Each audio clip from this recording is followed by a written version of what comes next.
Hi hello welcome to our channel. నేను మీ శ్రీ. ఈరోజు మనం చెప్పుకోబోయే కథ ఇష్టమైన సకుడ పార్ట్ 176. కథలోకి వెళ్ళే ముందు లైక్ చేయడం మర్చిపోకండి. అతను ఆ గదంతా గమనిస్తూ మేఘన్ని గమనించాడు. ఆమె నెమ్మదిగా తల ఎత్తి చూస్తూ అడుగులు ముందుకు వేసింది. ఆమె గట్టిగా ఊపిరి పీల్చుకొని అతన్ని చేరింది. గగన్, నీతో చాలా ఇంపార్టెంట్ మ్యాటర్ చెప్పాలి. అతను ఏంటన్నట్టుగా ఆమెనే చూశాడు. ఆమె మరొక అడుగు ముందుకు వేస్తే అతన్ని హత్తుకుంది. అతను ఆశ్చర్యపోయాడు. ఆమె విడిపించుకోలేదు ఆమెని. ఇది చాలా ఇంపార్టెంట్ గగన్, ప్లీజ్ నన్ను చెప్పనివ్వు అని మేఘన చెప్తూ, నువ్వంటే నాకు చాలా చాలా ఇష్టం. మా అమ్మ నాన్న తర్వాత నా లైఫ్ లాంగ్ నువ్వు ఉంటే బాగుండి అనిపిస్తుంది తెలుసా. నేను మొట్టమొదట ఇష్టపడిన వ్యక్తి నువ్వు. ఆమె అతని మెడ చుట్టూ మెల్లగా చేతులు వేసింది. మీ నిర్ణయం ఏంటో నాకు తెలుసు. నువ్వు డైరెక్ట్గా నీ లవ్ ఎక్స్ప్రెస్ చేయలేవు, కానీ నీ పనులలో నాకు అర్థమవుతోంది. నేనంటే నీకు ఇష్టమే కదా గగన్ అంటూ దూరం జరిగింది మేఘన. అలాగే చూస్తున్నాడు అతను. ఐ లవ్ యూ అని ఒక్క క్షణం ఆగి, విల్ యూ మ్యారీ మీ రెండు చేతులు దగ్గరకు పెట్టుకొని అతని వైపు చూసింది మేఘన. అతను ఒకంత ఆశ్చర్యంగానే చూస్తున్నాడు. నెమ్మదిగా అతను చేతిని చాపాడు. ఆమె అతని వంక సంతోషంగా చూసింది.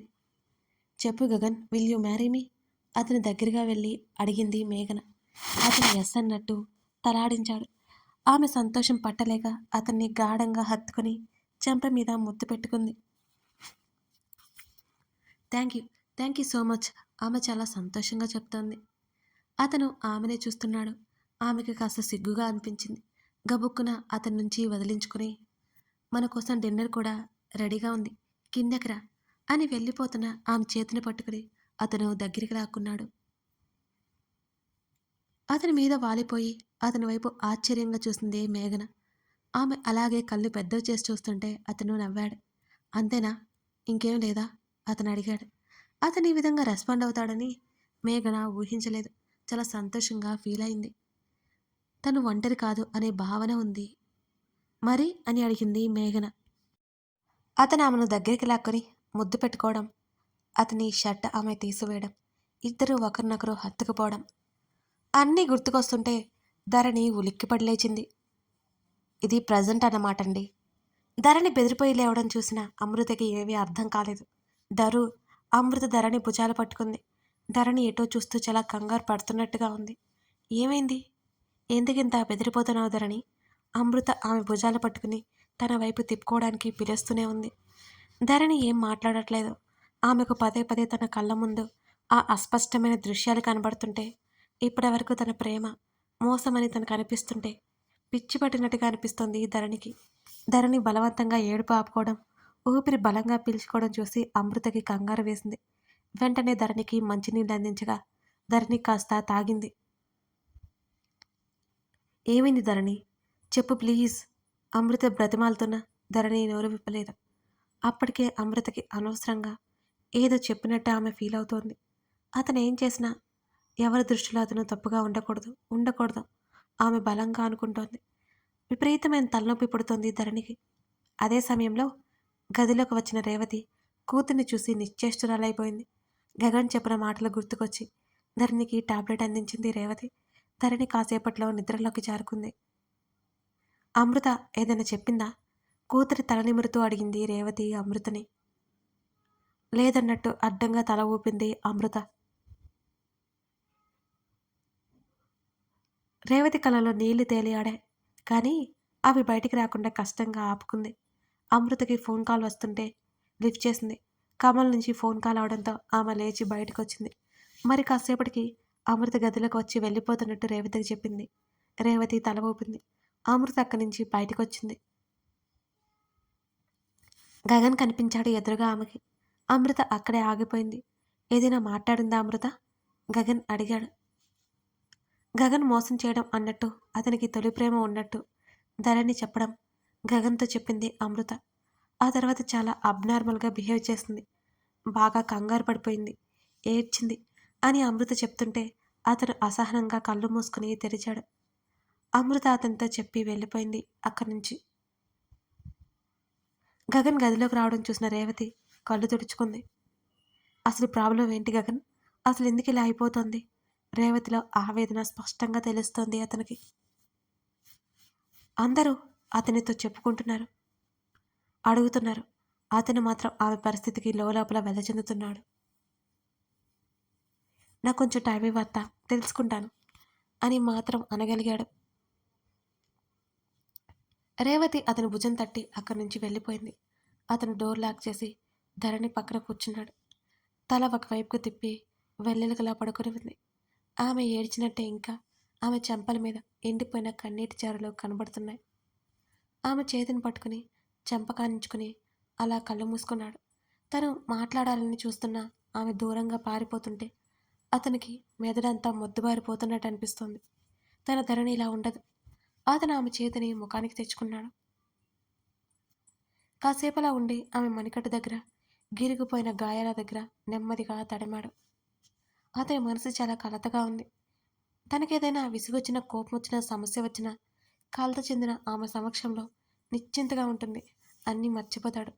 తనని ఆమె గుండెల్లోకి లాక్కొని ఇచ్చే ఆ ఓదార్పు ఎంత బాగుంటుంది. కానీ ఈరోజు తను ముట్టుకుంటేనే పారిపోతున్న ధరణికి ఏమైందో అతనికి అర్థం కావడం లేదు. అతనికి మనసంతా చాలా భారంగా ఉంది. ఆమె చేతిని వదిలి అతను తల్లి గదిలోకి వెళ్ళాడు. మాలవిక ఒక్కటే దీర్ఘంగా ఆలోచిస్తూ కూర్చుంది. గగన్ తలుపు కొట్టి లోపలికి నడిచాడు. మాలవిక తలదిప్పి చూసింది. అతను రావడం తల్లి పక్కన కూర్చొని ఒడిలో తలపెట్టుకున్నాడు. ఆమె ఏం మాట్లాడేది. అప్పుడప్పుడు అతనికి ఏదైనా నిర్ణయంలో కొట్టుమిట్టాడుతుంటే అలాగే వస్తాడు. అలాగే అతని మనసు బాధ కలిగితే ఇలాగే తన దగ్గర కాసేపు ఉండిపోతాడు. అది మాలవిక్కి తెలుసు. ధరణి గురించి అతను దిగులు పడుతున్నాడని మాలవిక్కి అర్థమైంది. మరో 10 నిమిషాల పాటు ఆమె ఏమీ మాట్లాడలేదు. ఆ తర్వాత ఏమైంది గగన్ అని అడిగింది మాలవిక. తనకి ధరణికి మధ్య జరిగిన ఆమెతో చెప్పాడు. మాలవిక నిజంగానే నిర్ఘాంతపోయింది. ఆమెకు వేద తెలుసు, కానీ మేఘన అనే అమ్మాయి ఆమెకి గుర్తులేదు. అదే పిచ్చిది. దానికి సరిగ్గా చెప్పకపోయావా? మాలవిక అడుగుతుంటే చెప్పాను, నమ్మట్లేదు. అతను నిర్లిప్తంగా చెప్పాడు. నువ్వు పెళ్లిపీటల మీద నుంచి వెళ్ళిపోతేనే ఒక్క మాట కూడా నిన్ను అనలేదు. అత్త బాధతో మాట్లాడుతున్నా ఆపేసింది ధరణి. అత్త రమ్మంటుంటే మొండిగా రానని చెప్పింది. తన ఇల్లు ఇదే అని, తనకి పెళ్ళి అయిపోయిందని గట్టిగా చెప్పింది. అలాంటి ధరణి ఒక చిన్న కారణం పట్టుకుని ఇలా అయిపోవడం ఎందుకో అనుమానం అనిపిస్తోంది గగన్ అని మాలవిక ఆలోచన చెప్తుంటే అతనికి ఆ విధంగా ఎన్నోసార్లు అనిపించింది. అందుకే ఏం మాట్లాడలేదు అతను కూడా. మాలవిక పిలుస్తూ పార్వతమ్మ గదిలోకి వచ్చింది. దిగులుగా కూర్చున్న కూతురిని, మడవన్ని చూసి ఆమెకి బాధ కలిగింది. ధరణి పరిస్థితి ఆమె చూస్తూనే ఉంది. తన కోడల వల్లే ధరణికి ఆ పరిస్థితి వచ్చిందని ఆమెకు లోపల ఎక్కడో ఉంది. నాకు కొంచెం బయట పని ఉంది. నైట్ రావడానికి లేట్ అవుతుంది మామ్. ధరణిని చూసుకోండి అతను చెప్పి లేచి వెళ్ళిపోయాడు. మాల తల్లి పిలుస్తూ పక్కనే కూర్చుంది. ఇప్పుడు మీకు హాయిగా ఉందా అమ్మా? మాలవిక గొంతు అదోలా మారిపోయింది. ఏంటే? ఆవిడ విస్తుపోయి చూసింది. ధరణి అలా అయిపోయింది. గగన్ పిచ్చి వల్ల బయట ఎక్కడో తిరుగుతున్నాడు. ఇప్పుడు మీకు హాయిగా ఉంది కదా అంటున్నా. అంటున్న కూతురు మాటలకు ఆమె నిర్ఘాంతపోయింది. మాల, ఇంకా ఏమిటమ్మా? దాని మనసు చిన్నబోతుందని ఎన్నిసార్లు మొత్తుకున్నా అది అసలే సున్నితమని మీతో కొట్టుకుంటూనే ఉన్నాను. నువ్వు మాధవి కలిసి దాని మనసు విరిచేశారు అని విరక్తిగా నవ్వి, ఏం చేసింది మిమ్మల్ని అని మాధవికి అడుగుతుండగానే మాధవి కూడా అక్కడికి వచ్చి ఆ మాటలు విన్న మాధవికి అనవసరంగా అక్కడికి వచ్చిందని అర్థమైనా తిరిగి వెళ్ళలేకపోయింది. తప్పు చేసింది నీ మనవరాలు. ఇదేం చేసింది అని పార్వతమ్మని అడుగుతూ మాధవి వైపు చూసింది. తప్పుగా అనుకోకుండా దయచేసి అక్కడి నుంచి బయలుదేరండి. చేతులెత్తి దండం పెట్టేసింది మాలవిక. కూతురి మాటలకి పార్వతమ్మ కళ్ళల్లో నీళ్లు వచ్చాయి. ఆమె ఈ మధ్య వర్ష హడావుడిలో ఉంది, కానీ ధరణిని ఒక్క మాట కూడా అనలేదు. ఆమె లేచి నిలబడింది. పార్వతమ్మ మౌనంగా ఆ గదిలో నుంచి బయటికెళ్ళింది. వదిన, మా మీద లేనిపోని నిందలు వేయడం, మేమిక్కడ గతి లేక ఉంటున్నామా? నువ్వు మా వదినవనే కదా ఇక్కడ ఉంటున్నాం. ఇంత అవమానించాక ఇంకా ఇక్కడ ఉండలేం. అయినా ఆ పిల్ల మా కారణంగా అలా అయిపోలేదు. ఆ పిల్లకి గాలో దూలో సోకింది. ముందు అది చూడండి. ఆ ప్రవర్తన చూస్తుంటే మీకే తెలియట్లేదా? మళ్ళీ మా మీద నిందలు ఒకటి అని కోపంగా చెప్పి వెళ్ళిపోయింది మాధవి. ఆ రోజు సాయంత్రం వర్ష, తల్లి, పార్వతమ్మ ప్రయాణమయ్యారు. తల్లిని అలా వెళ్ళిపోమని చెప్పడం మాధవికి బాధ కలిగింది.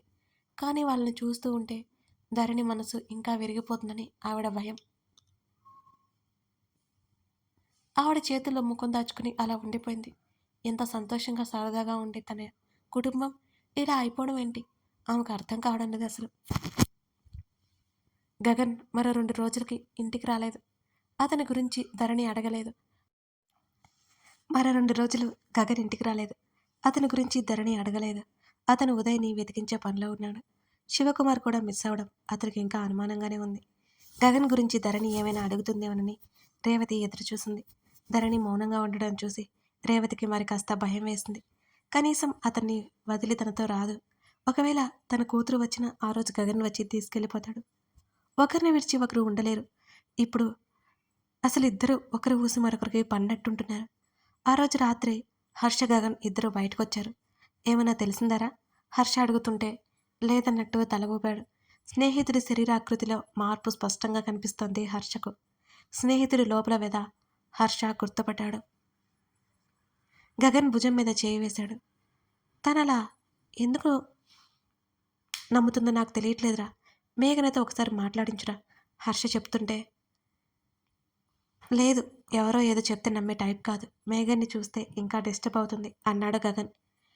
ఇప్పుడు ఏం చేద్దామంటావు? సైకియాట్రిస్ట్ వెంకట్ గారిని కలిశాను. ధరణి పరిస్థితి ఏంటో ఆయనకి అర్థమైంది చెప్పారు. మళ్ళీ రేపు తీసుకెళ్ళాలి.